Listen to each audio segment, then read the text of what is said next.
അസ്സലാമലൈക്കും dear friends. ഇന്നത്തെ നമ്മുടെ വീഡിയോ എന്ന് പറഞ്ഞാൽ ഞങ്ങളുടെ നാട്ടിലൊക്കെ ഒരു ഫേമസ് ആയിട്ടുള്ള ഒരു പത്തിരിയുടെ റെസിപ്പിയാണ് കേട്ടോ. അത്യാവശ്യം നല്ല പോലെ മുട്ടൊക്കെ വെച്ചിട്ട് ചെയ്തെടുക്കുന്ന ഒരു പത്തിരി തന്നെയാണ്. അപ്പോൾ ഇത് ചെയ്യാൻ അറിയാത്തവരുണ്ടെങ്കിൽ ഈ വീഡിയോ ഫുള്ളായിട്ട് ഒന്ന് കണ്ടു നോക്കാം. നല്ല ടേസ്റ്റാണ് കഴിക്കാൻ വേണ്ടിയിട്ട്. ഒരുവിധം എല്ലാവർക്കും ഇഷ്ടപ്പെടുന്ന ഒരു റെസിപ്പി തന്നെയാണ് കേട്ടോ. അപ്പോൾ അതെങ്ങനെയാണെന്നൊന്ന് പെട്ടെന്ന് വീഡിയോ കണ്ടു നോക്കാം. അപ്പോൾ ഇത് ചെയ്തെടുക്കാൻ വേണ്ടിയിട്ട് ഞാൻ ഇവിടെ 2.5 കപ്പ് അളവിൽ മൈദപ്പൊടി എടുത്തിട്ടുണ്ട് കേട്ടോ. അപ്പോൾ ഏകദേശം വലിയൊരു പത്തിരി തന്നെയാണ് നമ്മൾ ചെയ്തെടുക്കുന്നത്. അതുകൊണ്ടാണ് ഈ ഇത്രയും അളവിൽ മൈദയൊക്കെ എടുത്തിട്ടുള്ളത്. അപ്പോൾ ഇതിന് വേണമെങ്കിൽ കുറഞ്ഞ അളവിൽ ഗോതമ്പൊടിയൊക്കെ ഒന്നും ചേർത്താലും കുഴപ്പമില്ല. പക്ഷേ മൈദയിൽ മാത്രം ചെയ്തെടുക്കുമ്പോഴായിരിക്കും അതിൻ്റെ ഒരു ടേസ്റ്റ് ഉണ്ടാവുക കേട്ടോ. ആവശ്യത്തിനുള്ള ഉപ്പും ചേർത്തതിന് ശേഷം നമുക്ക് വേണമെങ്കിൽ ഒരു ചെറിയ ചുടുവെള്ളം ചേർത്തിട്ട് കുഴച്ചെടുക്കാം. ഇനി നോർമൽ പച്ചവെള്ളം ആണെങ്കിലും പ്രശ്നമില്ല കേട്ടോ. ചുടുവെള്ളം ആണെങ്കിൽ നമുക്ക് പെട്ടെന്നൊന്ന് കുഴച്ചെടുക്കാൻ വേണ്ടിയിട്ട് പറ്റും. അപ്പം ഫസ്റ്റ് വെള്ളമൊക്കെ ഒന്ന് ചേർത്ത് മിക്സ് ആക്കിയതിന് ശേഷം കൈ വെച്ചിട്ട് നല്ല പോലെ ഒന്ന് കുഴച്ചെടുക്കണം. നമ്മൾ പൊറാട്ടക്കൊന്നും കുഴച്ചെടുക്കുന്ന ആ ഒരു രീതിക്കൊന്നും ആവശ്യമില്ല. നമ്മൾ നോർമലായിട്ട് ചപ്പാത്തിക്കൊക്കെ ഒരു കുഴച്ചെടുക്കുന്ന അത്രയും സോഫ്റ്റ്നെസ്സൊക്കെ ആയാൽ മതി കേട്ടോ.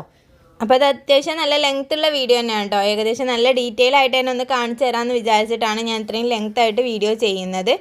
അപ്പോൾ വേണ്ടാത്തവരൊന്ന് സ്കിപ്പ് ചെയ്തിട്ട് പോവാം കേട്ടോ. അപ്പം ഫസ്റ്റ് മൈദ നമ്മൾ ഇതുപോലെ നല്ല മയത്തിൽ തന്നെ ഒന്ന് കുഴച്ചെടുക്കണം. അപ്പോൾ ആ ഒരു മയം കൂടുന്നതിനനുസരിച്ച് ടേസ്റ്റ് കൂടുമല്ലോ, നമുക്കറിയാമല്ലോ.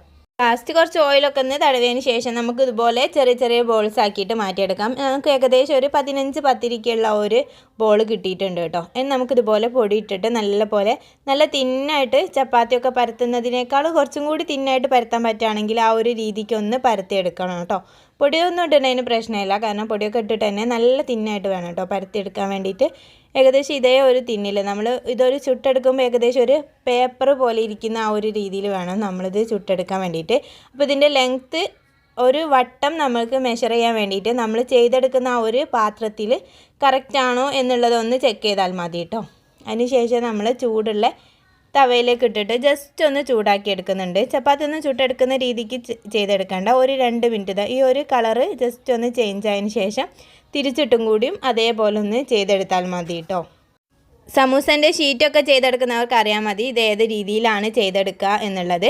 അപ്പോൾ ഇതേ രീതിക്ക് ഒന്ന് മതി കേട്ടോ. ഇനി നമുക്കിത് മാറ്റി വെക്കാം. അതുപോലെ എല്ലാം നമ്മളൊന്ന് ചെയ്തെടുത്തിട്ടുണ്ട്. ഇനി ഞാനിവിടെ ഏകദേശം ഒരു 15 മുട്ട എടുത്തിട്ടുണ്ട് കേട്ടോ. അതിലേക്ക് ഒരു 1.5 കപ്പ് അളവിൽ പഞ്ചസാര ചേർത്ത് കൊടുക്കുന്നുണ്ട്. അപ്പം 15 മുട്ട അത്യാവശ്യം വലിയ പത്തിരി ആയതുകൊണ്ട് തന്നെയാണ് കേട്ടോ ഇത്രയും മുട്ട എടുത്തിട്ടുള്ളത്.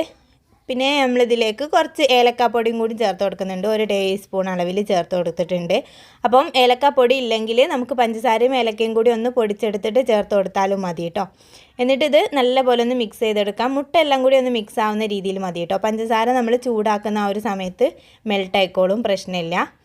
ഇനി ഒരു പാനിലേക്ക് ഞാനൊരു 3-4 ടീസ്പൂൺ അളവിൽ നെയ്യ് ചേർത്ത് കൊടുക്കുന്നുണ്ട്. അതുപോലെ 2 ടീസ്പൂൺ അളവിൽ ഓയിലും കൂടി ചേർത്ത് കൊടുക്കുന്നുണ്ട് കേട്ടോ. വെളിച്ചെണ്ണ ചേർക്കുന്നതിനേക്കാൾ നല്ലത് ഓയിലാണ് കേട്ടോ. അതിലേക്ക് നമ്മൾ കയ്യിലുള്ള കാഷ്യൂ നട്ട്സ് ഇട്ട് കൊടുക്കാം. അതൊന്ന് ജസ്റ്റ് വറുത്ത് കോരിയിട്ട് മാറ്റാൻ വേണ്ടിയിട്ടാണ്. അത്യാവശ്യം കാഷ്യൂ നട്ട്സൊക്കെ ഇട്ട് ചെയ്യുമ്പോഴായിരിക്കും കേട്ടോ ഇതിനൊരു ടേസ്റ്റ് കൂടുതലുണ്ടാവുക. അതുപോലെ കുറച്ചളവിൽ റേസിൻസും കൂടിയും ചേർത്ത് കൊടുത്തിട്ട് അതൊന്ന് ജസ്റ്റ് ഒന്ന് റോസ്റ്റ് ചെയ്തെടുത്തിട്ടുണ്ട്. അപ്പോൾ ഇതിൽ നിന്ന് കോരിയിട്ടില്ലെങ്കിലും പ്രശ്നമില്ല, എന്നാലും നമ്മൾ പകുതിയെങ്കിലും കോരി മാറ്റി വെക്കാം കേട്ടോ. അതിനുശേഷം നമ്മൾ നേരത്തെ റെഡിയാക്കി വെച്ചിട്ടുള്ള ആ ഒരു മുട്ടയുടെ മിക്സ് ഉണ്ടല്ലോ, ഒരു 15 മുട്ട ചെറുതാണെങ്കിൽ നിങ്ങൾക്കൊരു 18 മുട്ട വരെയൊക്കെ എടുക്കാം കേട്ടോ, പ്രശ്നമില്ല. എന്നിട്ട് അത് ഇതുപോലെ ഒന്ന് കുറുക്കി എടുക്കണം. നമുക്ക് ഏകദേശം ഒരു പണ്ടം റെഡിയാക്കി എടുക്കുക എന്നുള്ള ആ ഒരു രീതിയിലാണ് കേട്ടോ നമ്മളിത് ചെയ്തെടുക്കുന്നത്. അപ്പോൾ ഇത്രയും മുട്ട വെച്ചിട്ടാണ് നമ്മളിതിൻ്റെ ഫില്ലിംഗ് ഒക്കെ ഒന്ന് റെഡിയാക്കി എടുക്കുന്നത്. ഏകദേശം 15 പത്തിരിയൊക്കെ ഉണ്ടാകുമ്പം നമുക്ക് ഏകദേശം ഈ ഒരു അളവിലൊക്കെ മുട്ടയുടെ മിക്സ് ആവശ്യമായിട്ടുണ്ട് കേട്ടോ. അപ്പോൾ ഏകദേശം ഒരു കുറുകി വരുന്ന സമയത്ത് പകുതി മാത്രം കാഷ്യൂ നട്ട്സും റൈസിൻസും ഇതിലേക്ക് ചേർത്ത് കൊടുത്തിട്ട് മിക്സ് ചെയ്തെടുക്കുക കേട്ടോ. കുറച്ച് ലാസ്റ്റൊക്കെ ഒന്ന് ഡെക്കറേഷൻ ചെയ്യാൻ വേണ്ടിയിട്ട് നമ്മൾ മാറ്റി വെക്കുന്നുണ്ട്. ഇനി ഇതുപോലെ നല്ല മുട്ട വറ്റിച്ചെടുത്തിട്ടുണ്ട്. ഓവർ ഹൈ ഫ്ലെയിമിൽ വെക്കരുത്, കാരണം പെട്ടെന്ന് അടി പിടിച്ച് പോകും. എല്ലാം ഒന്ന് വിട്ട് കിട്ടുന്ന നേരമാകുമ്പോൾ നമുക്ക് ഫ്ലെയിം ഓഫ് ചെയ്തിട്ട് മാറ്റി വെക്കാം. ഇനി നമ്മളിതുപോലെ ഒരു ബൗളിലേക്ക് ഒരു 6 മുട്ട എടുത്ത് വെച്ചിട്ടുണ്ട് കേട്ടോ. അതിലേക്ക് ഒരു 1/4 കപ്പ്, 1/2 to 1/4 കപ്പ് വരെ പാല് ചേർത്ത് കൊടുക്കാം. അതുപോലെ ഒരു 1/4 കപ്പ് അളവിൽ പഞ്ചസാരയും കൂടി ചേർത്ത് കൊടുക്കാം കേട്ടോ. നിങ്ങളൊരു മധുരം നോക്കിയിട്ട് അതിനനുസരിച്ച് ചേർത്ത് കൊടുത്താൽ മതി. പിന്നെ കുറച്ച് അളവിൽ ഏലക്കാപ്പൊടിയും കൂടി ചേർത്തിട്ട് നല്ലപോലെ ഒന്ന് മിക്സ് ചെയ്തെടുക്കണം കേട്ടോ. ഇത് നമ്മൾ പഞ്ചസാരയൊക്കെ നല്ലപോലെ മെൽറ്റ് ആവുന്ന രീതിയിൽ തന്നെ ഒന്ന് മിക്സ് ആക്കിയിട്ട് എടുക്കണം. ഒരു വിസ്കോ ഫോർക്കോ വെച്ചിട്ട് നല്ലപോലെ ഒന്ന് മിക്സ് ചെയ്തെടുത്താൽ മതി. നമ്മൾ അടി കട്ടിയുള്ള ഒരു പാത്രം എടുത്ത് വെച്ചിട്ടുണ്ട് കേട്ടോ. അപ്പോൾ അതിൽ നല്ലപോലെ നെയ്യൊക്കെ തടവി ഒരു ചെറിയ വായില ഉണ്ടെങ്കിൽ അടിയിൽ വെച്ച് കൊടുക്കുന്നത് നല്ലതായിരിക്കും. അടി പിടിക്കാതൊക്കെ ഇരിക്കാൻ വേണ്ടിയിട്ടാണ് കേട്ടോ നമ്മൾ അതുപോലെ ഒരു ചെറിയ വായില വെച്ച് കൊടുക്കുന്നത്. എന്നിട്ട് നമ്മൾ നേരത്തെ റെഡിയാക്കി വെച്ചിട്ടുള്ള ആ ഒരു പത്തിരി ഇതുപോലെ ആ ഒരു മുട്ടയുടെ മിക്സിയിൽ മുക്കിയതിന് ശേഷം അടിയിലേക്ക് വെച്ച് കൊടുക്കുക. അതിൻ്റെ മുകളിൽ നമ്മൾ റെഡിയാക്കി വെച്ചിട്ടുള്ള ആ ഒരു മുട്ടൻ്റെ ഫില്ലിംഗ് ഉണ്ടല്ലോ അത് നിറച്ച് കൊടുക്കുക കേട്ടോ. അങ്ങനെ ലെയർ ആയിട്ടാണ് നമ്മളിതുപോലെ ഫസ്റ്റ് ഒന്ന് പ്രസ് ചെയ്ത് ലെയറായിട്ട് 15 പത്തിരിയും വെച്ച് ചെയ്യാണ് കേട്ടോ ചെയ്യുന്നത്. വേണമെങ്കിൽ നിങ്ങൾക്ക് 2 പാത്രത്തിലാക്കിയിട്ട് പകുതിയും അങ്ങനെയും ചെയ്തെടുക്കാം. അപ്പോൾ ഞാൻ ഏകദേശം ഒരു 12 പത്തിരിയൊക്കെ ഇതുപോലെ തന്നെ ചെയ്തെടുത്തിട്ടുണ്ട്. പിന്നെ ബാക്കി വന്നതാണ് ഞാൻ ചെറുതായിട്ടൊന്ന് വേറെ ചെയ്തിട്ടുള്ളത് കേട്ടോ. അപ്പോൾ ഇതെല്ലാം ഞാൻ ഇതിൽ കാണിക്കുന്നില്ല. അപ്പോൾ എല്ലാം ഒരേ സ്റ്റെപ്പ് തന്നെയാണ്. ഇതുപോലെ പണ്ട് നിറച്ച് കൊടുക്കുക. അപ്പോൾ ലാസ്റ്റ് ആകുമ്പോൾ നമ്മൾ കുറഞ്ഞ അളവിൽ മുട്ടേൻ്റെ മിക്സ് ചേർത്ത് കൊടുത്താൽ മതി കേട്ടോ. കൂടുതൽ അളവിൽ കാഷ്യൂ നട്ട്സും റൈസിൻസും ഒക്കെ ഒന്ന് ചേർത്ത് കൊടുക്കുക. അപ്പോൾ നിങ്ങളുടെ കയ്യിൽ ബാക്കി വന്നിട്ടുള്ള ഈ ഒരു മാവ് സൈഡിലൂടെ ഒക്കെ ഒന്ന് ഒഴിച്ച് കൊടുത്ത് ഫില്ല് ചെയ്തെടുക്കുകയാണെങ്കിൽ ഒന്നും കൂടി ഒരു പെർഫെക്ഷൻ ആയിട്ട് കിട്ടും കേട്ടോ. അതിന് വേണ്ടിയിട്ടാണ്, നല്ല സോഫ്റ്റ് ആയിട്ട് കിട്ടാനും കൂടി വേണ്ടിയിട്ടാണ് കേട്ടോ. ഈ ഒരു പാലിന് പകരം നിങ്ങൾ തേങ്ങാപ്പാൽ ചേർത്തെടുക്കുകയാണെങ്കിലും നല്ലൊരു ടേസ്റ്റ് തന്നെ ആയിരിക്കും. അപ്പോൾ മുകളിലും സൈഡിലും ഒക്കെ നമ്മൾ കുറഞ്ഞ അളവിൽ നെയ്യും കൂടിയും ഒഴിച്ച് കൊടുക്കുന്നുണ്ട് കേട്ടോ.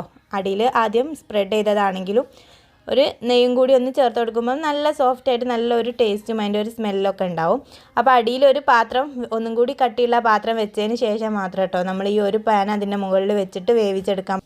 ഏകദേശം ഒരു 20 മിനിറ്റൊക്കെ ഒന്ന് കുക്ക് ചെയ്തതിന് ശേഷം നമ്മൾ തിരിച്ചിട്ട് കൊടുക്കാം കേട്ടോ. എന്നിട്ട് ഒന്ന് കുക്ക് ചെയ്തെടുക്കാം. ഒരു പാത്രത്തിലേക്ക് മറിച്ചിട്ടെടുത്താൽ മതി കേട്ടോ. അപ്പോൾ ഇത്രേ ഉള്ളൂ. നല്ല അടിപൊളി ടേസ്റ്റി ആയിട്ടുള്ള പത്തിരി തന്നെയാണ് കേട്ടോ. ഞങ്ങളുടെ നാട്ടിലൊക്കെ വിരുന്നൊക്കെ പോകുമ്പോൾ എല്ലാവരും ഒരു വീട്ടിൽ നിന്ന് മറ്റേ വീട്ടിലേക്ക് ഗിഫ്റ്റായിട്ടൊക്കെ കൊണ്ടുപോകുന്നത് ഈ ഒരു പലഹാരമായിരിക്കും. കാരണം കടകളിൽ നിന്നൊക്കെ വാങ്ങിക്കുന്നതിന് പകരം നമുക്ക് വീട്ടിൽ ഒരു 10-20 മുട്ട ഉണ്ടെങ്കിൽ ചെയ്തെടുക്കാവുന്നതേ ഉള്ളൂ. ഇത് കഴിച്ചിട്ടുള്ളവരും ട്രൈ ചെയ്തിട്ടുള്ളവരൊക്കെ ഒന്ന് കമൻറ്റിൽ അറിയിക്കണം കേട്ടോ. അപ്പോൾ അടുത്ത നല്ലൊരു വീഡിയോയിൽ കാണുന്നത് വരെ ബൈ. Thank you.